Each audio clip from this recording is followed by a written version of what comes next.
Bendito Padre Celestial, gracias porque tú eres bueno, porque tu misericordia es para siempre y se renueva cada mañana, Señor.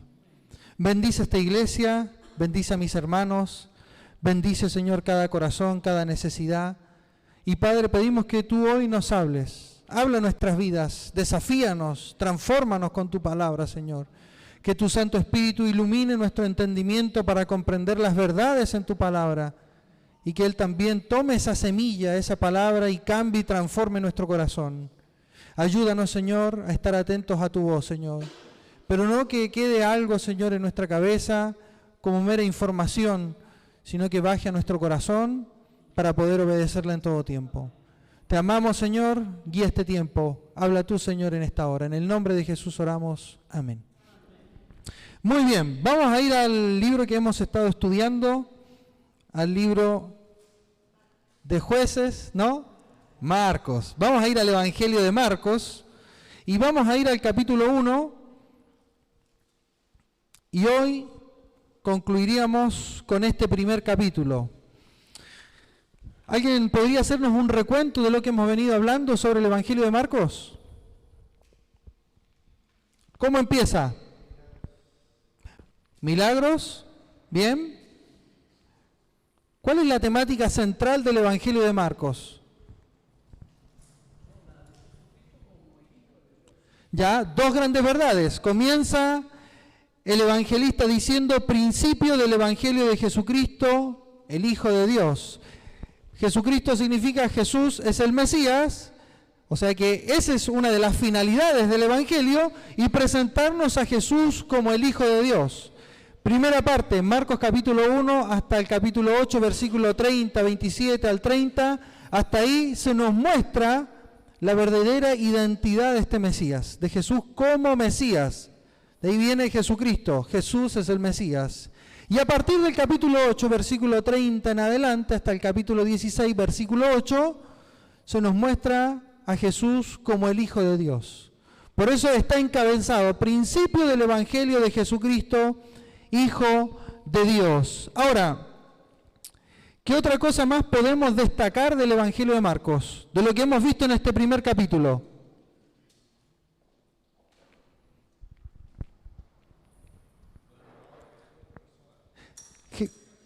Muy bien. Jesús llamó ¿a quiénes? ¿Cuántos fueron? ¿Qué hacían? Eran pescadores. ¿Cuáles eran sus nombres? Juan, Simón, Pedro lo dice otro evangelio, Marcos dice Simón, Andrés, Jacobo, dos hermanos, Jacobo y Juan, y Simón y Andrés. Y los llamó y les dice en griego, deuteopisomou, vengan y colóquense detrás de mí. Ahora, esto es sumamente significativo, porque así como estamos atravesados por una teología paulina en las iglesias, donde Pablo conceptualiza lo que es la fe, habla de fe, de santificación, justificación, glorificación, son términos que él utiliza, los evangelios nos narran, nos cuentan cómo es la fe. Son dos miradas de una misma situación, de lo que es la vida cristiana y la fe salvadora en Jesús. Pablo la conceptualiza y los evangelistas nos narran lo que es la fe. Por eso vamos a ver que los discípulos no se narra que alguien levantó la mano y decidió tomar una decisión por Jesús. Nos está narrando que ellos dejaron todo y siguieron a Jesús. Jesús le dice, vengan y colóquense detrás de mí y yo voy a hacer de ustedes pescadores de hombres. Después avanzamos un poquito más en el Evangelio y hablamos que a contar del versículo 21 hasta el versículo 38, 39 aproximadamente, se nos relata lo que sería una jornada típica en la vida de Jesús. ¿Cómo sería un día típico? Hablamos que entra en la sinagoga, cerca de mediodía entra el espacio privado de una familia y sana a la suegra de Simón.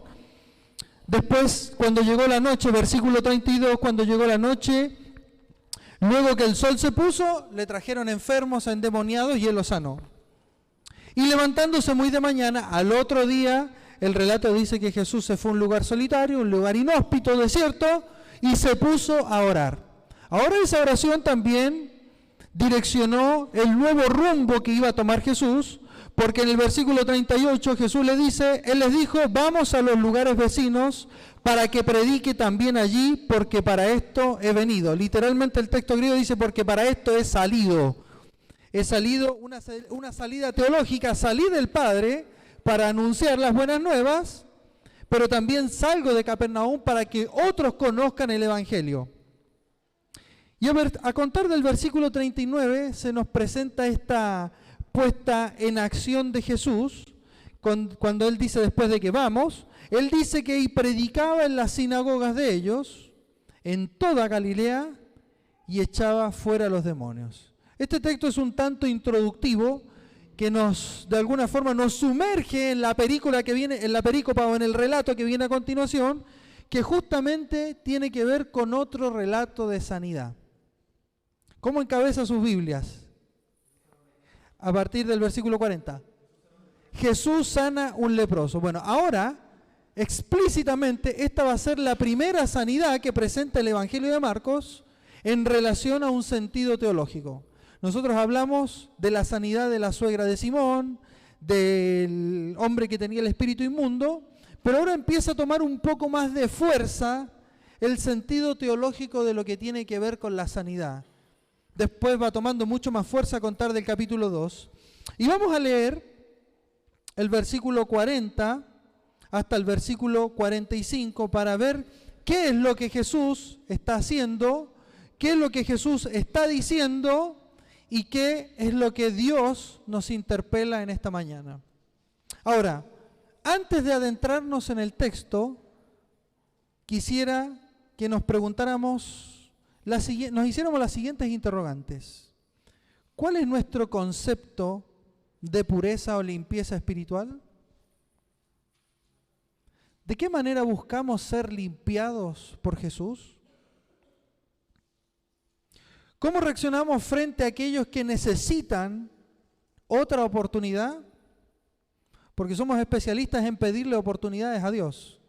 ¿Cómo reaccionamos cuando otro necesita una oportunidad? ¿Qué tan dispuestos estamos en obedecer las palabras de Jesús? ¿Sabes que en este relato vamos a descubrir lo que es la importancia de lo que es estar limpio espiritualmente? Pablo lo conceptualiza y él habla de santidad. Vamos a ver lo que es la importancia de la santidad en cada seguidor de Jesús y cómo usted y yo, hermano y hermana, podemos ser verdaderamente limpios. Esto es una batalla que todos enfrentamos. Es una batalla que ningún seguidor de Jesús está ajeno. Al contrario, es una batalla que todos experimentamos en diferentes medidas, pero no hay ninguna persona que no luche con una limpieza. Hablamos del concepto de limpieza, porque es el concepto que utiliza el relato. No hay nadie que no luche con la limpieza o la santidad personal. Vamos a leer del versículo 40 en adelante. Dice, y vino a él un leproso, rogándole, e hincada la rodilla le dijo, si quieres, puedes limpiarme. Y Jesús, teniendo misericordia de él, extendió la mano y le tocó y le dijo, quiero, sé limpio. Y así que él hubo hablado, al instante la lepra se fue de aquel y quedó limpio. Entonces le encargó rigurosamente y les despidió luego y le dijo, mira, no digas a nadie nada, sino ve, muéstrate al sacerdote y ofrece por tu purificación lo que Moisés mandó para testimonio a ellos. Pero oído él, comenzó a publicarlo mucho y a divulgar el hecho, de manera que ya Jesús no podía entrar abiertamente en la ciudad, sino que se quedaba afuera en los lugares desiertos y venían a él de todas partes. Fíjense la escena.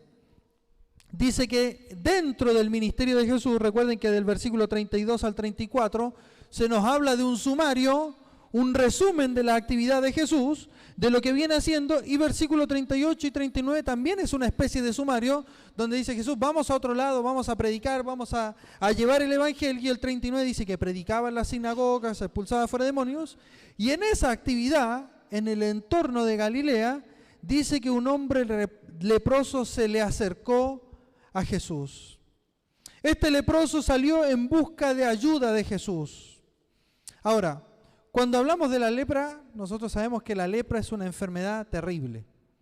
¿sí? Es una enfermedad que tiene que ver con una pudrición de la piel, básicamente. Ahora, hay muchas formas de englobar ciertas patologías en lo que tiene que ver con una lepra, propiamente tal. Pero lo que es lepra, ese tipo de pudrición que entra en la piel, en la antigüedad no había tanto medicación, tanta, digamos, o tantos medios para tratar esa enfermedad. Entonces, ¿qué es lo que se hacía con el leproso? Directamente se aislaba. Se dejaba fuera de la comunidad. ¿Por qué? Porque la lepra era contagiosa. Era altamente contagiosa. Ahora los leprosos se transformaron en personas que por su contagio, por su capacidad de contagio, eran sumamente peligrosas, pero también eran dignas, podríamos decirlo de alguna forma, de compasión, por lo que ellos estaban sufriendo. Los leprosos tenían que vivir aislados de la sociedad, aislados, completamente aislados, no podían tener contacto con el mundo. Estaban excluidos, eran personas marginadas. Ahora, ellos, a pesar de que estaban aislados, igual vivían en comunidad, porque habían comunidades de leprosos y para lo único que se juntaban era para la supervivencia, porque el reloj del tiempo de su vida ya estaba zanjado, no había vuelta atrás, ya era algo irreversible. Vivían en comunidad para sobrevivir. Ahora, cuando nosotros vamos a la Escritura, Levítico capítulo 13 y Levítico capítulo 14, el tercer libro de la Biblia, nos habla de una serie de prescripciones que tienen que ver cómo se tenía que tratar la lepra. ¿Qué era lo que Dios decía sobre la lepra? ¿Cómo se tenía que tratar? El hombre tenía que presentarse al sacerdote, volver, si hay una mancha, si está en la ropa, etc. Ahora, la lepra también era concebida muchas veces, y en algunos casos, como una especie de castigo divino. Vamos a ver algunos ejemplos. Fíjense ahí en Números capítulo 12, versículo del 10 al 16. Números capítulo 12, versículo 10 al 16.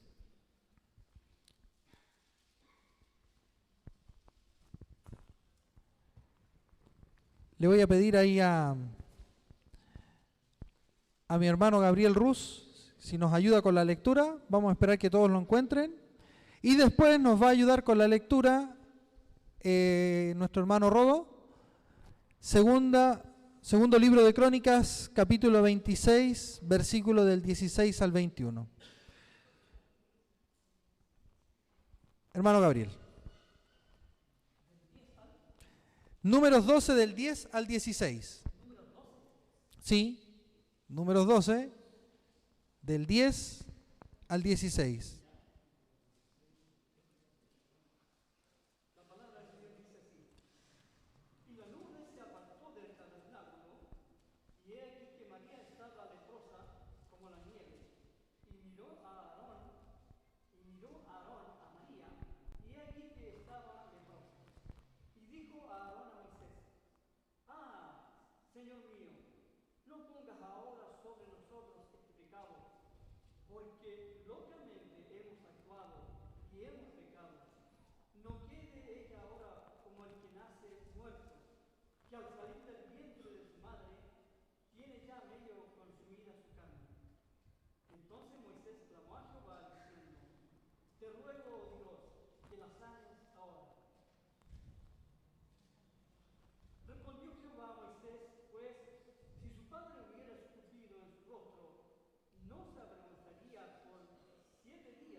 Gracias, hermano Gabriel.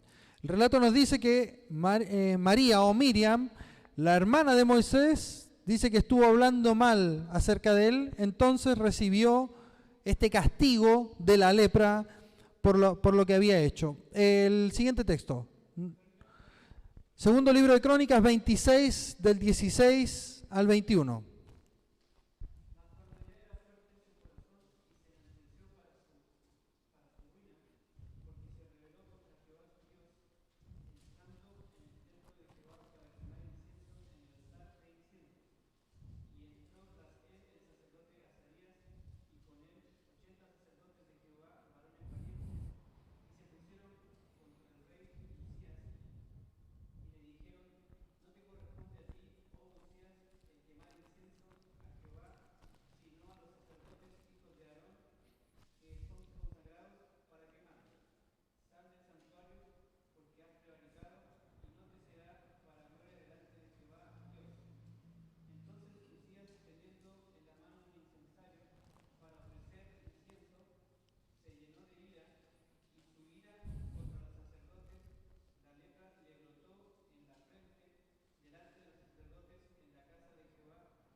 Está bien. Gracias, Rodo. Ahí entonces al rey Osías le ocurre, por haber hecho algo indebido, dice el relato que le brotó la lepra. Bueno, hay diferentes concepciones respecto a la lepra, ¿sí? Hay prescripciones en la Biblia, hay sucesos que ocurrieron que tienen que ver con una asociación, una especie de castigo divino por lo hecho, pero más allá de lo que el texto nos relata y de las vivencias o experiencias que ocurrieron en el Antiguo Testamento, el hecho de que se le acerque un leproso a Jesús, de alguna forma va en contra de ciertas estipulaciones y prescripciones en la Biblia, que tienen que ver con romper ese código de limpieza y de santidad. Ahora, el leproso se le acerca a Jesús y le pide ser limpiado. La palabra griega que se utiliza ahí para ser limpiado es katarizo. Y katarizo da la idea de una limpieza que es tanto exterior como interior. Ahora nosotros generalmente asociamos a la santidad como simplemente algo interior. Pero la santidad, según la Biblia, es algo integral. Ahora, el relato del leproso, fácilmente el leproso puede haber dicho, Señor, sáname. Hay otros vocablos para hablar de sanidad física, pero el vocablo que se utiliza acá es en un sentido físico, pero también espiritual. Ahora, ¿qué queremos decir con esto? Es que la santidad, queridos hermanos, la pureza es algo integral. La santidad de los seguidores o la pureza de los seguidores es una cuestión integral.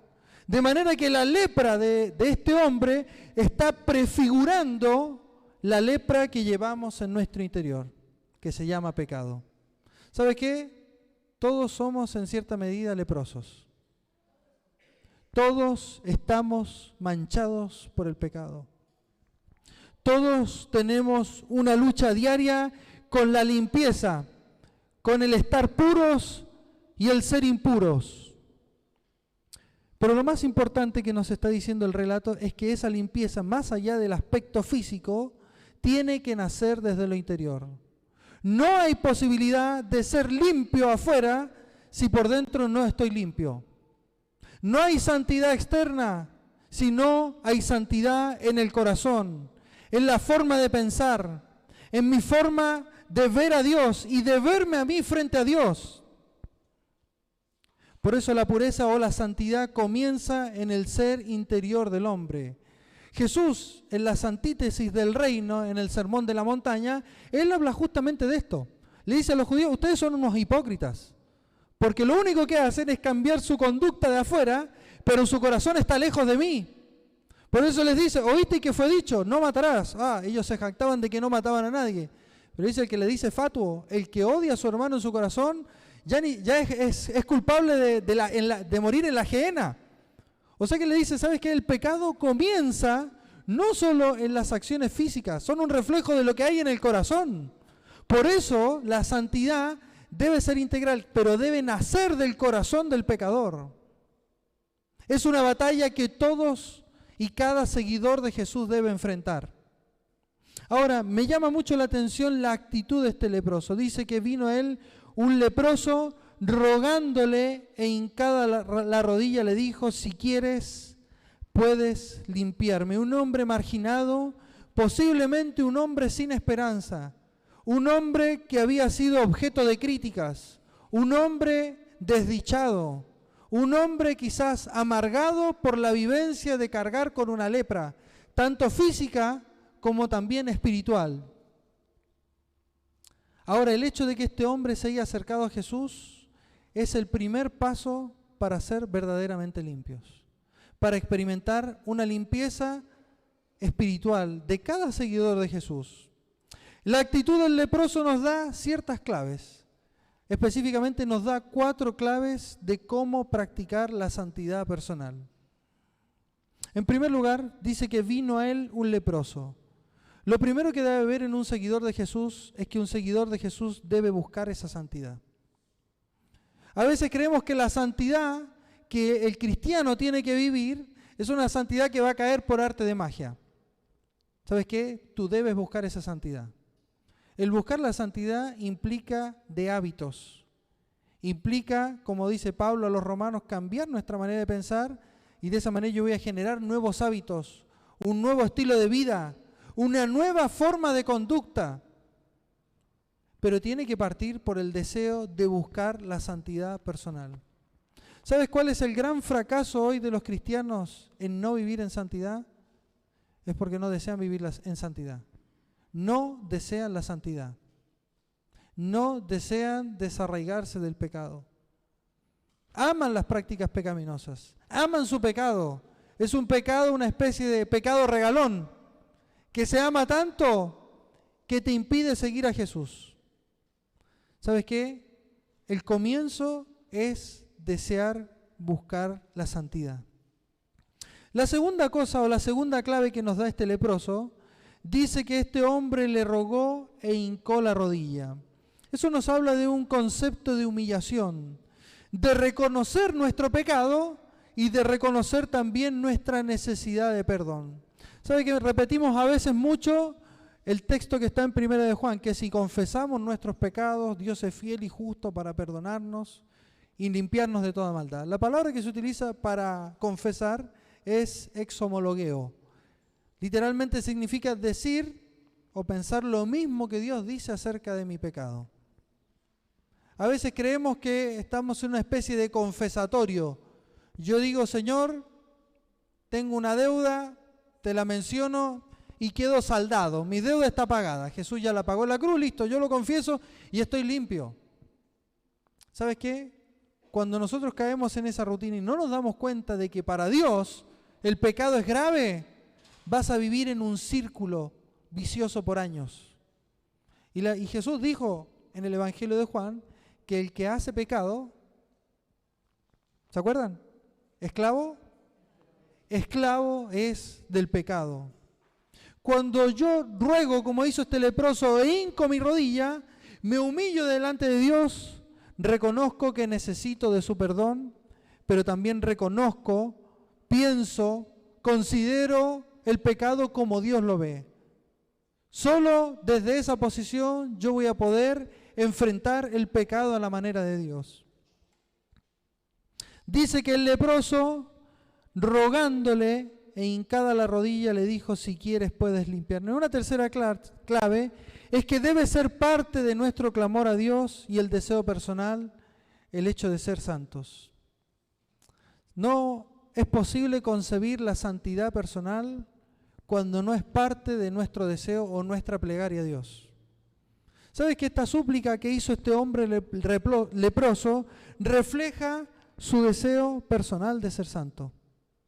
Refleja que una de sus prioridades en la vida es ser sanado, pero espiritualmente, ser limpiado. Por eso él clama, si quieres puedes limpiarme. Ahora, una cuarta clave respecto a la santidad es que cada vez que buscamos el perdón de Dios y buscamos la santidad, debemos ir con la expectativa de ser limpiados por Jesús. A veces decimos, si quieres puedes limpiarme, una especie de condicional. El texto griego es exactamente igual. Se presenta el deseo como un condicional, pero este deseo condicional habla de una expectativa más que una condición. Por eso, una de las cosas que debe caracterizar nuestra búsqueda de la santidad es ir con expectativas. ¿Por qué? Porque a veces digo, ni yo me perdono, Dios no me va a perdonar. No me puedo perdonar. La otra persona que le hice daño no me puede perdonar. Pero ¿sabes qué? Dios sí nos puede perdonar. Y ¿sabes qué? Él está dispuesto a hacerlo.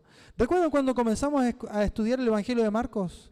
Decíamos qué importante es ir con la expectativa de que Dios puede hablarnos y hacer algo en nuestra vida. Es triste cuando nos acercamos a Jesús y vamos sin expectativas de que Él nos hable, de que Él nos transforme, de que Él puede hacer algo en nosotros. Es como rotular ya que la carrera ya está perdida. Es decir, Dios no puede hacer algo, es atarle las manos. Pero cuando vamos con la expectativa de que Dios puede hacer algo, Dios puede sorprender nuestra vida. Dios desea hacer algo en nosotros. Jesús puede limpiarnos. Ahora, como les dije anteriormente, todos somos leprosos en cierta medida. Muchos quizás están sufriendo el aislamiento por su pecado. A lo mejor estás herido. A lo mejor en tu corazón hay una raíz de amargura. A lo mejor estás sobreviviendo. Quizás tú vienes acá a reunirte con los hermanos, pero a lo mejor tenés una lucha interna tremenda. Eso es ser un leproso. ¿Sabes qué? Necesitas ir a Jesús para ser limpiado por Él. Por eso yo quiero hacerte una pregunta. ¿Cuál es tu concepto de pureza? ¿Cuál es tu concepto de santidad? ¿De qué necesitas ser limpiado por Jesús? ¿De qué manera estamos buscando la santidad personal? ¿Sabes que venir a la iglesia no te va a hacer santo? Juntarte con cristianos no te va a hacer santo. ¿Sabes qué? La persona que puede limpiarte de tus pecados, que puede perdonarte en el día a día y rehabilitarte es solamente Dios. Por eso busca el perdón, busca el hacer su voluntad. El Espíritu de Dios mora en los seguidores de Jesús y Él nos permite, nos da la capacidad de vivir a la manera de Dios. Porque el Espíritu Santo es Dios viviendo en uno, es la vida de Dios en nosotros. Por eso podemos vivir en victoria, por eso podemos vencer el pecado, por eso podemos ser limpios espirituales. Debemos buscar a Jesús. Versículo 41 en adelante, hasta el versículo 42, dice, y Jesús teniendo de él misericordia, o teniendo misericordia de él, extendió la mano y le tocó y le dijo, quiero, sé limpio. Y así que él hubo hablado, al instante la lepra se fue de él y quedó limpio. Aquí vemos que frente a la actitud del leproso, Jesús decide actuar frente a la necesidad y la petición de este hombre. Debemos recordar que en los evangelios o en la antigüedad, la presencia del mal se manifestaba en la enfermedad. O sea, el antiguo lo veía así. Había enfermedad, es porque la presencia del mal está. La presencia del mal era también contemplada a través de la opresión, de los sistemas religiosos, de los sistemas políticos. La presencia del mal también estaba presente en la pobreza. Bueno, el antiguo comprendía así la presencia del mal. Todo lo que se opone a la vida, todo lo que impide que podamos tener una vida plena en Dios.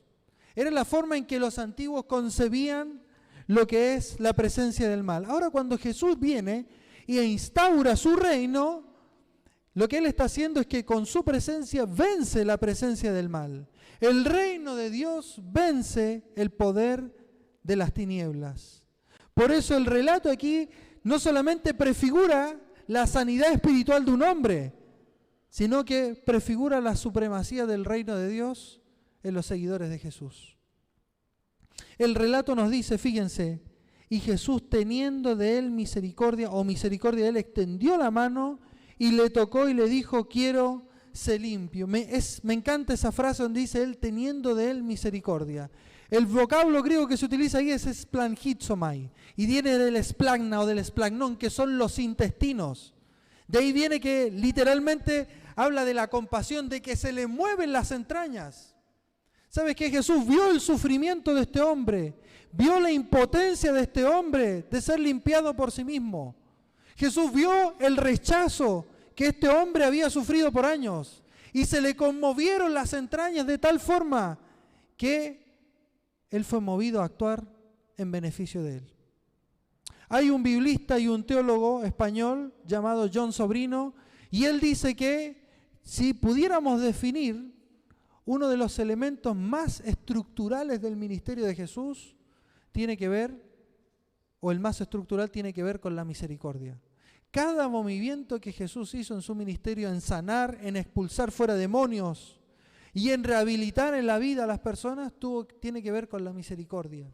Ese movimiento de entrañas literalmente significa que solamente por ver el sufrimiento ajeno se reacciona, se actúa y se reacciona solamente por el sufrimiento ajeno. Eso es la misericordia. Misericordia viene de una palabra griega también, de misericordia, de cardía, corazón, que literalmente significa poner el corazón en la miseria del otro. Y el vocablo griego que se utiliza acá es ser conmovido en las entrañas por el dolor del otro. Por eso Jesús vio la miseria del otro y fue movido a la compasión. Aquí dice el texto en español, teniendo misericordia de él. En el griego se utiliza en este verbo algo que se llama técnicamente una voz pasiva. Voz activa es cuando yo tengo misericordia. Voz pasiva es cuando algo a mí me mueve a actuar con misericordia. Bueno, el sufrimiento del leproso y su miseria lo hicieron reaccionar misericordiosamente a Jesús. Ahora, cuando hablamos de la misericordia, queridos hermanos, tenemos que entender que solo la compasión de Jesús, solo su amor puede habilitarnos a ser limpios espiritualmente. Ahora esto también afecta en nuestras relaciones, porque cuando hay un hermano que está en pecado y necesita ayuda, vamos no con el brazo que acaricia, vamos con el hacha. Vamos, ponemos la guillotina y ponemos la cabeza para arrancar cabezas. Esto lo digo porque esto es frecuente. Lo único que los seguidores de Jesús hacen es decapitar a los hermanos. Pero el modelo que Jesús nos plantea es completamente diferente. Es un modelo que decide actuar en base a la misericordia. Decide bendecir a otros y posibilitarle la vida a otros a través de la misericordia. Por eso la misericordia es el primer paso, la misericordia de Dios para ser limpios espiritualmente. No depende de tus fuerzas, no depende de tu capacidad. Es lo que Jesús puede hacer en tu vida y en la mía. Esta compasión llevó a Jesús a actuar frente a la imposibilidad de este leproso. Obviamente esto supuso una violación a lo que ya estaba escrito, que la persona la persona leprosa, no podía acercarse a alguien que esté limpio. Y la persona limpia, a su vez, no podía tener contacto con el que está contaminado. Hoy en día somos muy literales en eso. Él está en pecado, ¿sabes qué?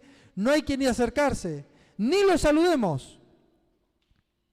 Pero el ejemplo de Jesús nos muestra que hay que actuar con compasión. El texto nos dice que esa misericordia de Jesús lo llevó a realizar estas acciones: extender la mano, tocar al hombre y hablarle.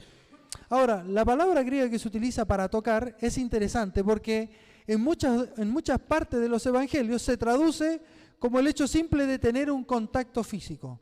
En los Hechos de los Apóstoles hace referencia a lugares cuando se enciende un fuego. Ahora, esto tiene un sentido teológico, nada es al azar.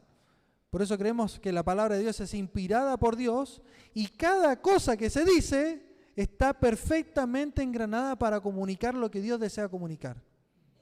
Ahora, el hecho de que Jesús entre en contacto con las personas implica una limpieza.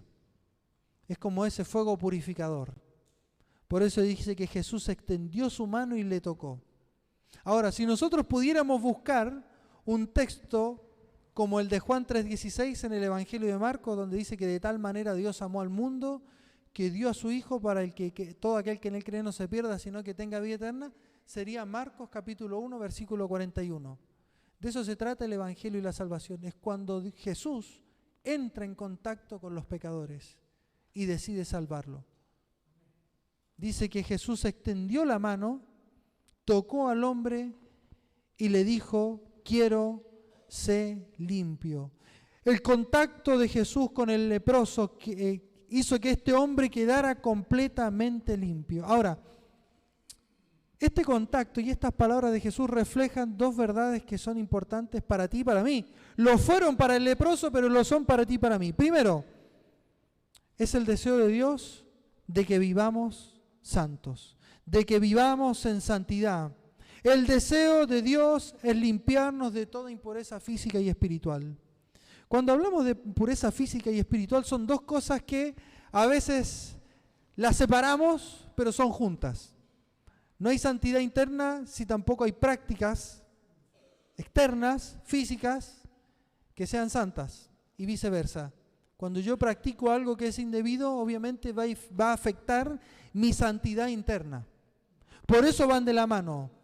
Ahora, el deseo de Dios es que seamos santos espiritualmente y también físicamente. Todo lo de afuera, integralmente. Por eso Jesús le dice al leproso: ¿sabes qué? Yo quiero que tú quedes limpio. Ahora, dice Jesús: quiero ser limpio. Ese es un imperativo. Refleja la realidad de que solo Jesús puede limpiarnos. como les mencioné anteriormente, no es una idea acerca de Dios, no es la iglesia, no es acumular cuántos domingos yo asisto a las reuniones o cuántos jueves estoy congregándome con los hermanos. Las personas no me hacen santas. No por el hecho de que yo esté ofrendando voy a ser una persona que viva en santidad. No por asistir a las reuniones.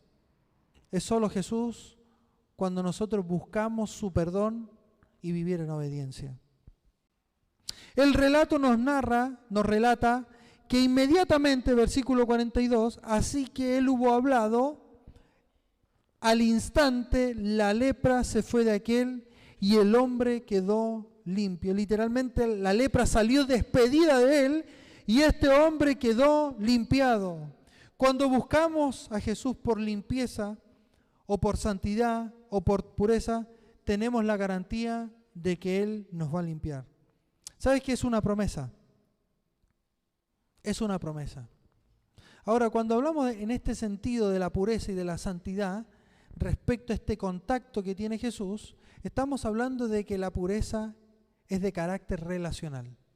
No porque yo me relacione con otros, sino porque tengo una relación viva, una experiencia en el día a día con Jesús. Eso es lo que el relato nos está diciendo. Primero, que la santidad es integral. Lo físico prefigura lo espiritual. Y segundo, que la santidad es relacional. Es tener un contacto diario con Jesús. Solamente yo voy a poder vivir en santidad como seguidor de Jesús siempre y cuando yo esté en un contacto diario con Jesús. Es la única forma. Es el único método. Porque solamente en Jesús voy a encontrar fuerzas para vivir en santidad. Ahora yo quiero decirte, no importa cuánto tiempo tú quizás llevas de leproso.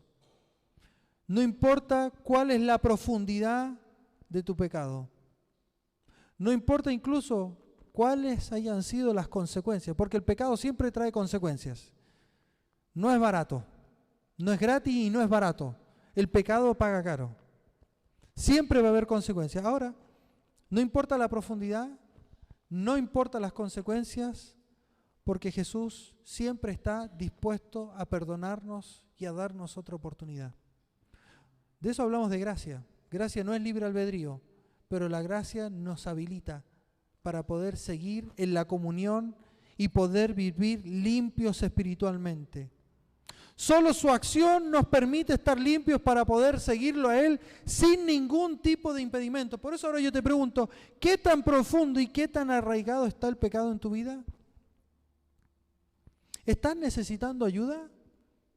Quizás a lo mejor eso es lo que te hace falta. Un hermano, una hermana que te extienda una ayuda y te ayude a volver a Jesús. A lo mejor estás necesitando una mano misericordiosa que te ayude a salir. Conozco a tanta gente que se ha ido de las iglesias porque han necesitado una mano como la de Jesús que se extienda, porque la persona que se aparta y vive en pecado, un cristiano que por X motivo está en pecado, ¿sabes qué? No es fácil volver. Y les cuesta tanto volver y necesitan que alguien extienda esa mano misericordiosa y diga, yo te voy a ayudar a volver a Jesús. ¿Sabes lo que más pasa en la iglesia? Es que cuando esa persona extiende la mano, recibe piedrazos. Recibe piedrazos. Por eso yo te pregunto, ¿necesitas una mano de misericordia? ¿De que alguien te ayude a volver a Jesús? ¿Sabes que los brazos de Jesús y la mano de Jesús siempre está extendida? Es una mano de oportunidad. Es una mano de yo te ayudo. Es una mano, no estás solo. Es una mano que te dice, yo estoy viendo lo que estás sufriendo. No hay pecado que Jesús no haya pagado en la cruz. No hay pecado que Él no pueda perdonar. Al contrario, su pago fue completo en la cruz. Por eso su mano siempre está extendida para nosotros. Ahora yo te pregunto, ¿qué te impide entrar en contacto con Jesús? Conozco personas que han estado un tiempo, digamos, considerable apartado del Señor. Y me han dicho simplemente, no sé cómo volver a Jesús. Sé lo que dice la Biblia, sé lo que tengo que hacer, pero en la práctica no sé cómo hacerlo. ¿Sabes que ahí es donde tú y yo podemos intervenir? A lo mejor es tu caso. Y si es tu caso, ¿sabes qué? Los brazos de Jesús están abiertos siempre. No necesita decir, como hay algunas personas cuando uno les predica el Evangelio, para que conozcan a Jesús, dicen, no, yo voy a ir a la iglesia, voy a buscar a Jesús cuando yo esté bien. No, sabes que Dios te recibe tal cual estás, porque el cambio lo hace Él, no nosotros. Y sabes que Dios no está esperando ningún cambio de hábito para que tú vuelvas a Jesús, porque Él te va a cambiar. Tú tienes que volver a Él y someterte a su voluntad y Él va a cambiar tu vida. Pero en tercer y último lugar, en primer lugar dijimos que la pureza es integral. En segundo lugar dijimos que la pureza es relacional y en tercer lugar la pureza es obediencia. Fíjense lo que dice el relato del versículo 43 al 45. Entonces le encargó rigurosamente y le despidió luego y le dijo, mira, no digas a nadie nada, sino ve, muéstrate al sacerdote y ofrece por tu purificación lo que Moisés mandó para testimonio a ellos. Pero ido él, comenzó a publicarlo mucho y a divulgar el hecho, de manera que ya Jesús no podía entrar abiertamente en la ciudad, sino que se quedaba fuera en los lugares desiertos y venían a él de todas partes. Luego de que este hombre fue sanado, el texto griego literalmente dice que Jesús le prohibió severamente a este hombre contar lo que había sucedido. Ahora, ¿por qué? Porque hay algo que es típico del Evangelio de Marcos que es conocido como el secreto mesiánico. O sea, Jesús le prohíbe a los demonios, le prohíbe a muchas personas que eran sanadas que no le digan nada a nadie. ¿Por qué?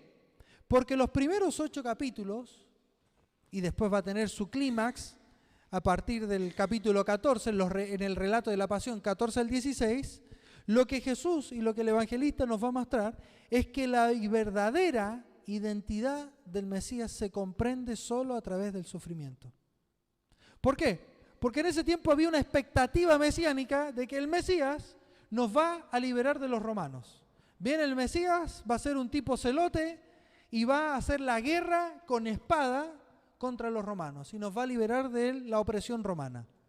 Pero Jesús le dice, ¿sabes qué? En los tres anuncios de la pasión, Marcos 8, Marcos 9, Marcos 10, Él le dice, yo no soy esa clase de Mesías. Por eso cuando Jesús le dice a los discípulos, ¿y ustedes quién dicen que soy yo? Y ahí Simón, Pedro, bien valiente, dice, tú eres el Cristo. Y todos quedan fascinados, dijo la respuesta correcta. Y Jesús le dice, bueno, este Mesías va a ser entregado, va a ser azotado, y va a morir y va a resucitar al tercer día. Y Jesús le dice, apártate de mí, Satanás. Literalmente el texto griego dice otra cosa. Le dice, vete detrás de mí, Satanás. Le dice, tú estás adelante y me estás diciendo qué clase de Mesías tengo que ser. Él le dice, no, vete y colócate detrás de mí. No dice, deute o piso mu, ven detrás de mí, sino que le dice, y pago o piso mu. Tú mismo huye y colócate detrás de mí, porque ese es tu lugar. Yo soy otra clase de Mesías. Entonces, por eso se le denomina el secreto mesiánico, donde la identidad de Jesús se descubre, se entiende solamente a la luz de la cruz, de nada más. Por eso le dice, ¿sabes qué? No tienes que decir nada a nadie, porque la gente se va a hacer una falsa idea de qué Mesías soy yo. Ahora, Jesús le ordena a este hombre mediante 3 imperativos que directamente no vaya y no diga nada. Le dice, ve, versículo 43, versículo 44, y le dijo, mira, literalmente ve, no digas nada a nadie, sino ve, 1, muéstrate al sacerdote, 2, y ofrece por tu purificación lo que Moisés mandó para testimonio a ellos. O sea, esos imperativos que Jesús le manda tienen que ver obviamente con cumplir con una ley ritual de la época, que concierne netamente a la época, pero tiene cierta finalidad. La primera es que este hombre fuera restaurado y rehabilitado para insertarse en la sociedad. Ahora, cuando nosotros hablamos del Evangelio, nosotros creemos en un Evangelio que es integral. A veces se hacen, yo porque he estado presente en campañas evangelísticas, predicamos el Evangelio y es como que tenemos un gran saco y predicamos y todas las personas que levantaron su mano las echamos en el saco y decimos, bueno, hay 100 almas que se salvaron. Después ni las llamamos, ni nos acordamos del nombre, no sabemos quiénes son, no las ubicamos en la iglesia, no nos interesa si tiene trabajo o no, No nos interesa si a la mujer el marido le pega, si los hijos están abandonados. No nos interesa nada. Pero ¿sabes lo que hace Jesús con su evangelio? Es hacer una restauración y un trabajo integral en la persona. No solamente te salvo y te sano espiritualmente, porque hay muchas figuras que se desprenden de este relato, sino que también te reintegro para que puedas vivir una vida. Y eso habla también de un proceso de restauración. Cuando nosotros predicamos el evangelio, nos ocupamos de que la persona sea salva, pero también por eso somos un cuerpo. Nos ocupamos si la persona no tiene trabajo, si tiene escasez, si está viviendo algún tipo de violencia, si está enredado en el pecado y necesita ayuda. Por eso el evangelio es integral. Ahora, este mandamiento que Jesús hace de que se presente al sacerdote, lo hace justamente con esa finalidad, de que la persona sea restaurada. Y lo segundo es para dar testimonio de un cambio. ¿Sabes que a veces tomamos decisiones que conciernen a nuestra santidad, pero justamente nuestro testimonio muestra otra cosa? ¿Sabes que eso se llama hipocresía? Cuando digo ser algo que no vivo y no soy. Cuando digo que amo a Dios y mis acciones reflejan otra cosa. Cuando digo soy cristiano y vivo como cualquier persona que no conoce al Señor.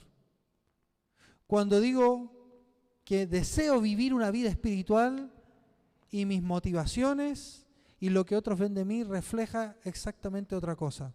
¿Sabes qué? Eso es hipocresía. Por eso hablamos que la pureza es obediencia. El hombre tenía que ir y cumplir esto para ser reinsertado en su mundo, pero también para dar un testimonio de cambio. Ahora, ¿el hombre hizo lo que Jesús le dijo? Versículo 45. No. Ahí hay un pero, dice, pero oído él, comenzó a publicarlo mucho y a divulgar el hecho, de manera que ya Jesús no podía entrar abiertamente en la ciudad, sino que se quedaba fuera en los lugares desiertos y venían a él de todas partes. Este hombre quedó limpiado de su lepra, pero rompió el silencio que Jesús le encargó. No aceptó los imperativos de Jesús. De manera que la pureza para el leproso y para nosotros, obviamente tiene que implicar una obediencia radical, pero también continua. Que sea constante y que permanezca en el tiempo. Por eso, la santidad, hermanos, requiere el más alto y radical compromiso con Jesús. ¿Sabes qué? Cuando yo soy obediente en algo a Dios, tengo que ocuparme que esa obediencia se extienda a todas las esferas de mi vida, pero también de que sea permanente en el tiempo.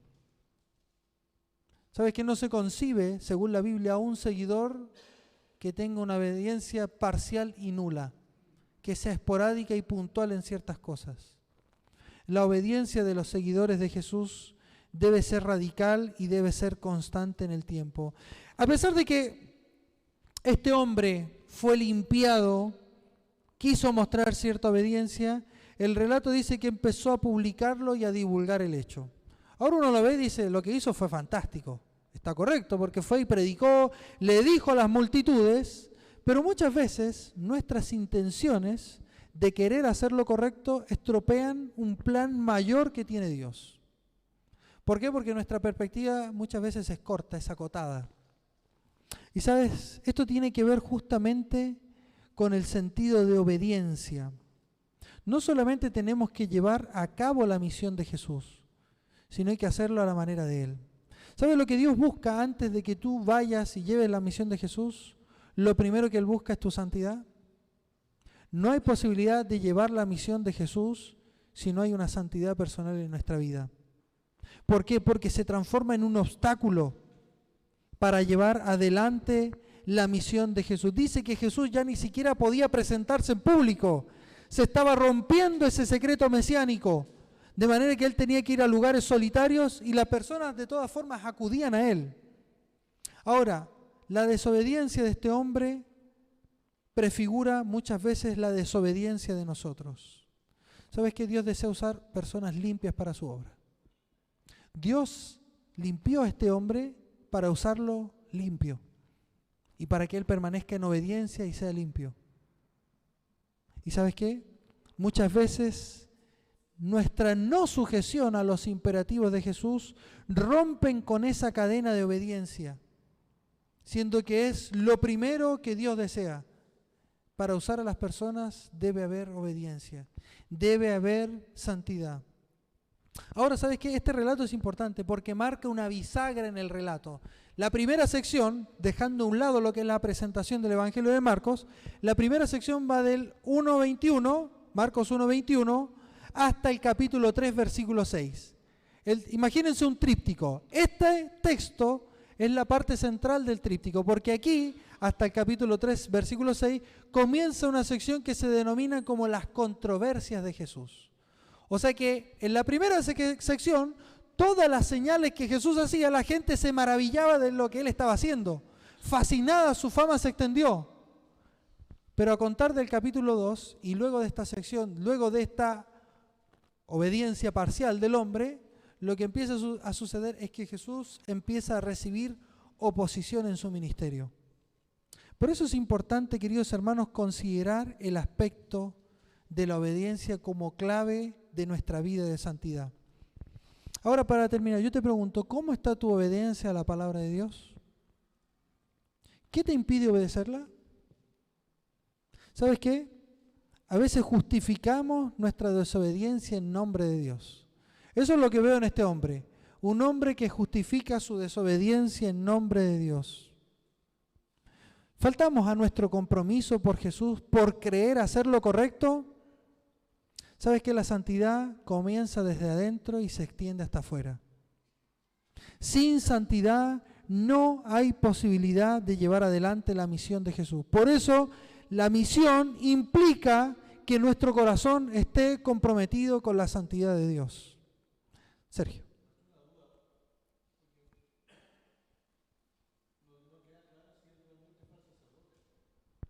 No sabemos.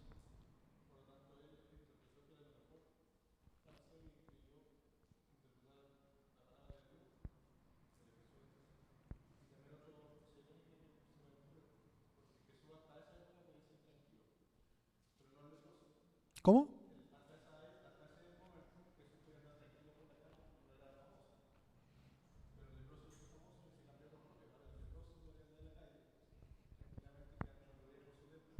Claro. Claro. Ahora se invirtieron los roles porque hay algunos relatos de Marcos, en algunas partes dice que, versículo 28, que su fama se extendió. Hubieron ciertos, digamos, o sea, la fama de Jesús se extendió, pero como tú dices, se cambiaron esos roles. Ahora Jesús tenía que andar en lugares solitarios y este hombre podía andar en libertad. Es cierto. Entonces pasa justamente eso. El hombre, no sabemos si él se presentó al sacerdote, no sabemos si él acató lo que Jesús hizo, pero lo que sí sabemos es que su vida, su final estuvo marcado por una desobediencia. Por eso yo te desafío y te digo, en base a lo que hemos estudiado, que la misión de Jesús implica la santidad personal. Por eso te pregunto nuevamente, ¿cuál es tu concepto de pureza? ¿De qué necesitas ser limpiado? ¿Sabes que a veces hacemos con nuestro pecado como hacían algunas abuelitas hace muchos años? Levantaban la alfombra y la basura debajo de la alfombra, todo el polvo debajo. ¿Sabes qué? Hay que levantar la alfombra y sacar lo que hay debajo. Habíamos hablado también en las clases que hicimos de discipulado, que generalmente el discipulado se enfoca en lo que está en la punta del iceberg. Pero Jesús nos dice, no, hay que ir lo que hay debajo en el iceberg, lo que está debajo de la superficie. Y la santidad tiene que ver con eso, ir debajo de la superficie. Por eso, ¿en qué necesitas ser obediente a las palabras de Jesús? ¿Sabes qué? Si deseas ser verdaderamente limpio, necesitas entrar en contacto con Jesús. Amén. Vamos a orar.